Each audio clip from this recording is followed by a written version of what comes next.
दोस्तों आपका स्वागत है मेरे YouTube चैनल खुशी स्टडी पॉइंट में। तो आज हम पढ़ेंगे प्लांट के बहुत मोस्ट इंपॉर्टेंट क्वेश्चन के बारे में। इकोलॉजी ये होता क्या है, ठीक है। तो चलिए पढ़ते हैं। अंग्रेजी भाषा का इकोलॉजी शब्द ग्रीक भाषा के दो शब्द ओइकस और लोगस से मिलकर बना हुआ है। ओइकस का अर्थ होता है घर और रहने का स्थान, तथा लोगस का अर्थ होता है अध्ययन, स्टडी या चर्चा करना, डिस्कशन करना। अतः शाब्दिक अर्थ में पारिस्थितिकी इकोलॉजी जीवधारियों और उनके आवासों के बीच होने वाले संबंध का अध्ययन करता है, ठीक है।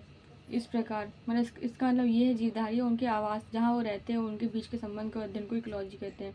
इस प्रकार पारिस्थितिकी जीव विज्ञान की वह शाखा जिसके अंतर्गत जीवों के वातावरण के साथ अंतर संबंधों का अध्ययन किया जाता है। पारिस्थितिकी शब्द का प्रयोग सर्वप्रथम सन 1868 में रिटर महोदय ने किया था, लेकिन इसको पूर्ण रूप से परिभाषित और विस्तृत अध्ययन का श्रेय जर्मन जीव वैज्ञानिक अर्नेस्ट हैकेल को जाता है। अर्नेस्ट हैकेल ने परिस्थिति को परिभाषित करते हुए लिखा है कि जैविक और अजैविक वातावरण के साथ प्राणियों के अंतर संबंधों का संपूर्ण अध्ययन ही पारिस्थितिकी है। टायलर ने पारिस्थितिकी को ऐसे विज्ञान के रूप में परिभाषित किया है जो सभी जीवों के सभी संबंधों का तथा उनके वातावरण के साथ संबंधों का अध्ययन करता है।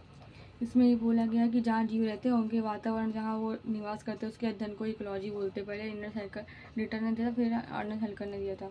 अर्नेस्ट हैकेल ने उपरोक्त सभी परिभाषाओं से यह निष्कर्ष निकलता है कि पारिस्थितिकी प्रकृति में पाए जाने वाले विभिन्न जीव जंतुओं के आपसी संबंध के साथ साथ उनके जीवन को प्रभावित करने वाले विभिन्न जैविक और अजैविक घटकों का अध्ययन करता है।